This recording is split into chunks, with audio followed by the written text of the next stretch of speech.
Hello, dear viewers, and welcome back to the channel where we dive fearlessly into the defining dramas and power struggles shaping the future of the British monarchy. Today's story is more than just another royal controversy, it's a turning point that could determine how the next generation of the crown will rule. At the heart of it stands Prince William, the Prince of Wales, who is taking bold, decisive action to erase the last remnants of scandal before he ever ascends the throne. His mission to end once and for all the long and uncomfortable saga surrounding Prince Andrew and his stubborn grip on the magnificent royal lodge. But make no mistake, this isn't simply a dispute over who lives in a palace. This is a defining moment in William's rise to kingship, a statement that under his leadership, the era of unchecked privilege and quiet tolerance for misconduct is over. Before we unravel this royal power play, make sure to hit that like button, subscribe if you haven't already, and ring that notification bell so you never miss a single update from inside the walls of Windsor. Your support truly keeps us bringing you these deep dive analyses of the monarchy's most defining moments. Now, let's turn our attention to the battlefield, Royal Lodge, a sprawling 30-room Georgian mansion nestled within the Windsor estate, steeped in centuries of royal history. It's more than just a home. It's a symbol of status and endurance. For Prince Andrew, it's been his last stronghold, the one piece of royal life he still clings to. But for Prince William, it represents something entirely different, a shadow from the past that needs to be cleared before the next reign begins. William's stance is unambiguous: the monarchy must evolve, and that means decisively removing the sources of scandal that have haunted the institution for decades. Yet the path to reclaiming Royal Lodge isn't straightforward. Prince Andrew holds a 75-year lease, an extraordinary contract that grants him rights to the property until well into the next century. This lease, signed years ago with the Crown Estate, makes eviction legally and financially complex. If Andrew agrees to terminate it early, the Crown Estate is obligated to compensate him handsomely. But the real twist lies in what Andrew allegedly wants in return: not just reimbursement, but a multi-million pound to walk away quietly, a sum large enough to mark his departure as permanent. According to respected royal commentator in Pelham Turner, the negotiations are already in advanced stages, and for the first time, Prince William is personally involved. This marks a striking shift in tone. The future king isn't merely watching from the sidelines, he's taking control, demanding that this issue be resolved once and for all. Insiders say that William's team is pressing for a watertight agreement, one that ensures Andrew can never return, reclaim privileges, or create future controversies tied to the property. It's a rare moment where family sentiment gives way to institutional discipline. For William, this isn't just about removing a relative, it's about cleansing the monarchy of liabilities that threaten its integrity. But Andrew, never one to surrender quietly, is said to be leveraging every ounce of his remaining power. His demands extend beyond money. He's reportedly insisting on two major guarantees before he agrees to vacate Royal Lodge. First, he wants continued royal support and public respect for his daughters, Princess Beatrice and Princess Eugenie.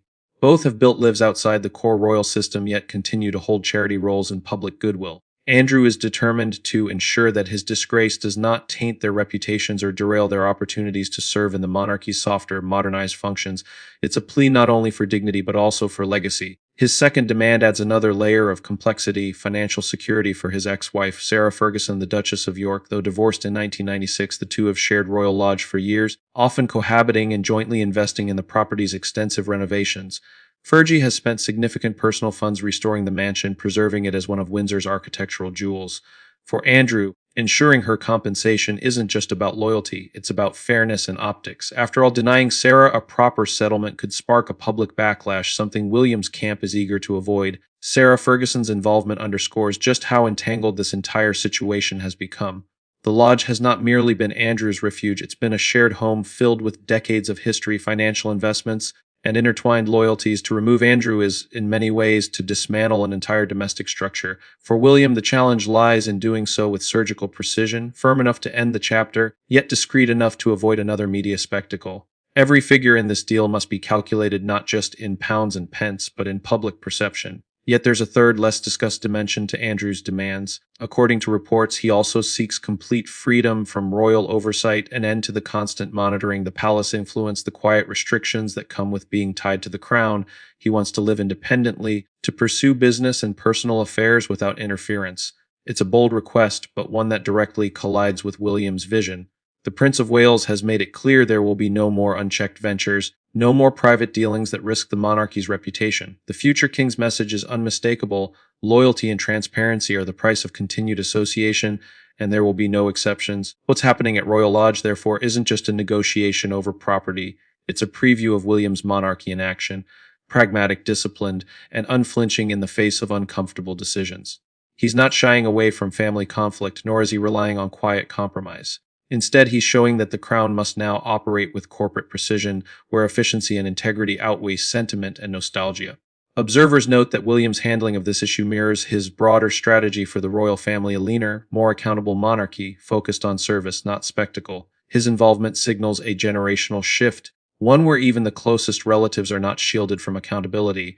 By addressing the Andrew problem head on, he's sending a clear message. Under his future reign, reputation will be guarded as zealously as the throne itself. The stakes could not be higher. The financial payout Andrew might receive is enormous, but within palace circles, it's seen as an operational cost, a one-time transaction to permanently remove a liability. It's a surgical strike meant to secure the institution's future. Even the discussion around Beatrice and Eugenie's limited roles is handled with strategic finesse, as they may continue their patronages, but under strict palace oversight, ensuring their father cannot influence royal operations from the sidelines.